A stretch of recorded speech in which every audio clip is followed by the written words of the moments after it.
I died at 12:03 in the afternoon. Clear sky, no turbulence. The sun was hitting the Aegean the way it always does in August, like it had no idea anything was wrong. And it didn't.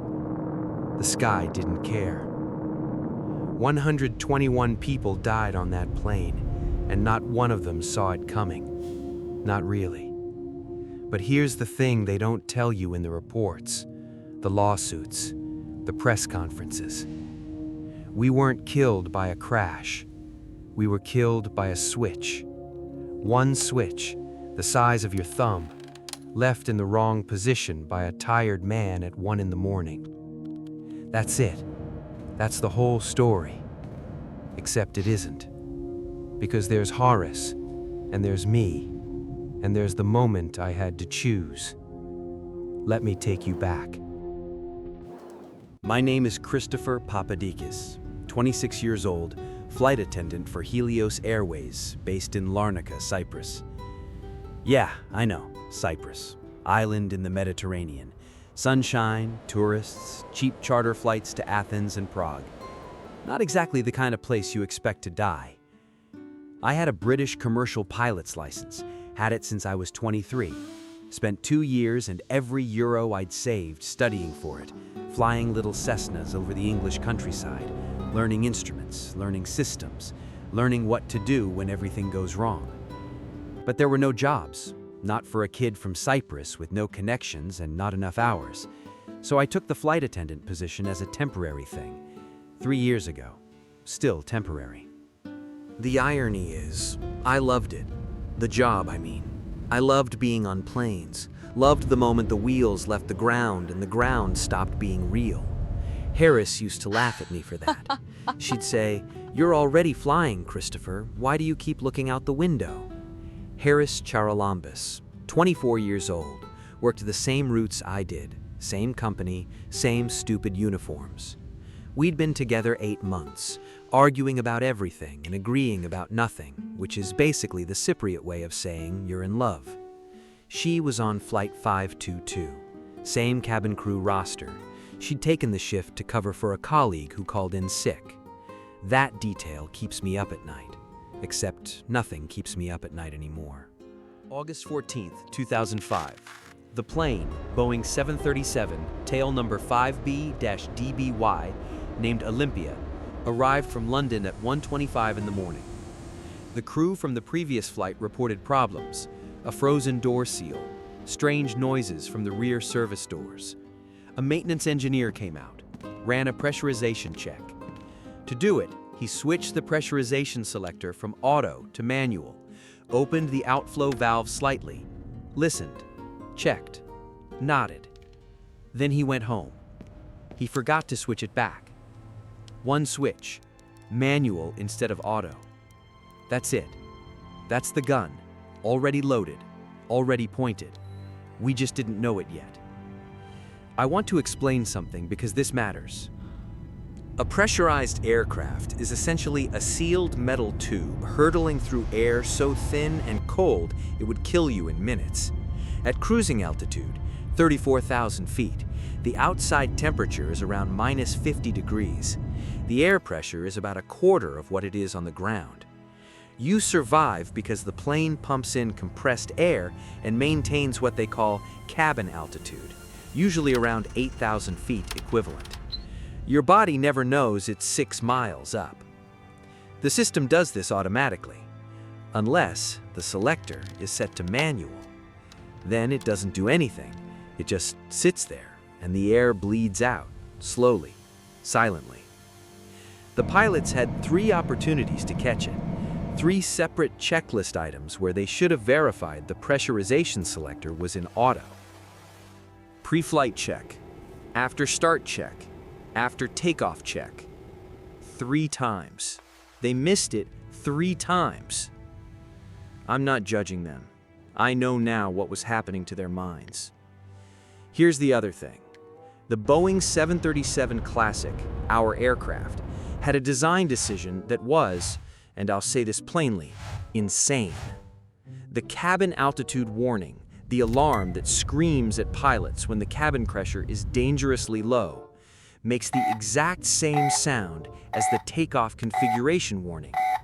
Same tone, same frequency, same alarm. One means your flaps aren't set for takeoff. The other means everyone on this plane is about to die. Same sound. So when the alarm went off at 12,000 feet, climbing, the captain heard it and thought, configuration problem, equipment issue, something with the cooling system maybe, not pressurization. Because pressurization was fine, obviously. They'd just taken off. Everything was normal. Why would it be pressurization? He called the operations center in Larnaca, spoke to the same engineer who'd done the maintenance check. The engineer asked, "Can you confirm the pressurization panel is set to auto?" The captain didn't answer that question, because by that point, 6-7 minutes after takeoff, the cabin altitude had already climbed past 18,000 feet. The oxygen masks had dropped in the passenger cabin, and the captain's brain was running on fumes. That's hypoxia. That's what it does. It doesn't feel like suffocation. It doesn't feel like dying. It feels like being drunk. Pleasantly, warmly, softly drunk. Your thoughts slow down. Your fingers get heavy. You feel fine, actually. You feel pretty good. You just stop thinking clearly. And then you stop thinking at all. By the time the plane reached cruising altitude, both pilots were incapacitated. The autopilot took over, and the plane flew on, patient, indifferent, doing exactly what it was programmed to do. I was in the rear galley when the masks dropped. I remember the sound, that mechanical thunk from the overhead panels, and for a half second I thought, drill? But we weren't scheduled for a drill. I looked at my colleague, Maria. She was already reaching for hers. I put mine on, looked down the cabin. Rows and rows of passengers. Some of them had their masks on. Some of them were fumbling. Some of them were smiling. Just sitting there, vaguely smiling, which is what hypoxia looks like from the outside. I found Harris 3 rows back. She was trying to help an elderly woman with her mask, her own mask half-fitted, fingers moving slowly. I grabbed her arm, fixed her mask first. She looked at me with this expression, not fear exactly, more like confusion, like she couldn't quite remember what was supposed to happen next. "Stay here," I said. "Keep your mask on. Don't take it off."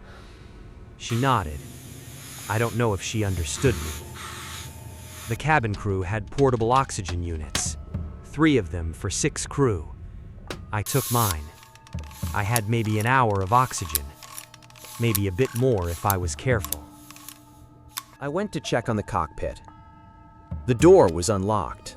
That shouldn't have been possible in flight, but the electronic locking mechanism runs on power that was being disrupted. I pushed it open. The captain's seat was empty. The first officer was slumped forward, forehead resting against the instrument panel, like a man who'd fallen asleep at his desk after a very long shift. Below us, through the windshield, I could see the coast of Attica. Athens, home for half the people on this plane. The autopilot was flying us in circles, a holding pattern over a navigation beacon called Kia, 40 kilometers northeast of Athens. 7 miles up, going nowhere. I sat in the captain's seat. I want to tell you I felt brave. I want to tell you I was calm, professional, that my training kicked in and I knew exactly what to do.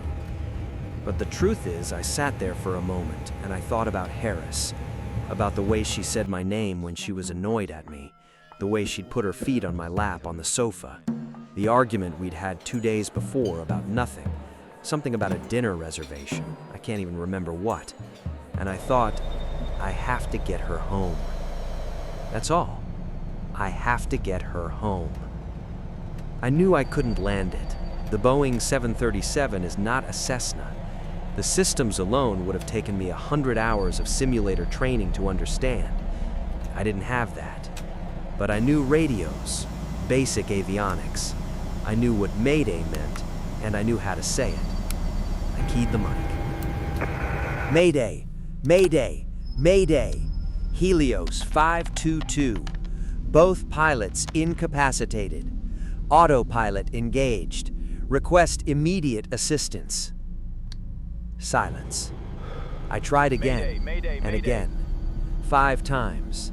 I kept my voice steady, or I tried to. What I didn't know, what I couldn't know, was that the radio was still tuned to the Larnaca frequency. Larnaca, Cyprus, 100 miles behind us. Not Athens' approach, not anyone who could help. Athens never heard me. Outside the cockpit window, I saw them. 2 F-16s, Greek Air Force, pulling up alongside us, close enough to see the pilots' helmets. They'd been scrambled 30 minutes ago. Possible hijacking, they thought. Renegade aircraft. I pressed my face against the glass. I waved. I pointed at the radio. I held up 5 fingers. I don't know what I was trying to communicate. Anything. Something. The F-16 pilot looked at me. Just looked. I could see his visor, the outline of his face. And then the left engine quit. Not an explosion, not a bang, just silence from the left side. The plane shuddered once, like a dog shaking off water, and then settled into the new asymmetric thrust. Fuel exhaustion. We'd been circling for over 2 hours. The tanks were empty. I thought of Harris. I left the seat. I went back to the cabin. She was exactly where I'd left her. Seat 4C, mask still on, eyes closed. Her hands were folded in her lap, the way she always folded them when she was trying to look patient about something. I sat down next to her. I took her hand. I don't know if she knew I was there. The right engine stopped 3 minutes later. No thrust, no sound, just the wind against the fuselage and the creak of the airframe and the autopilot clicking uselessly at controls it could no longer power. The mountains north of Athens were coming up fast. I want to tell you I felt something profound in those last seconds. A clarity, a peace, the way people describe near-death experiences. But it wasn't like that. It was just abrupt. One moment I was holding Hadas's hand, and then I wasn't anything anymore. They found the plane in a valley near a village called Grammatiko, 12:03 in the afternoon. Clear sky, August sun, the Aegean somewhere beyond the hills. They found the flight data recorder, the voice recorder. They found the Mayday calls on the tape. 5 of them. My voice. Weak, steady. No one had heard them. They found the pressurization selector, still set to manual. One switch, the size of your thumb, in the wrong position since 1 in the morning, when a tired engineer finished his check and went home and didn't think to turn it back. 7 years later, in 2012, 4 executives of Helios Airways were convicted of manslaughter. They each paid about 79,000 euros for 121 lives. 2 years before that, Boeing was sued. The families argued, correctly, that a single sound for 2 different critical warnings was a design flaw that killed people. Boeing settled out of court. The switch design was eventually changed. On newer aircraft, the 2 warnings sound different now. It took 121 deaths to make that change. I had a British commercial pilot's license.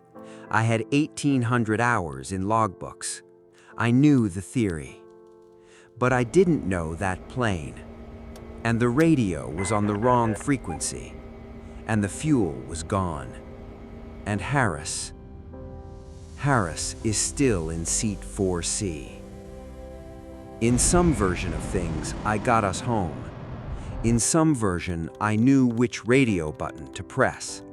In some version, the engineer looked back over his shoulder on the way out and thought, wait, let me just check. But this is the version that happened. One switch, manual, left in the dark, and the plane flew on.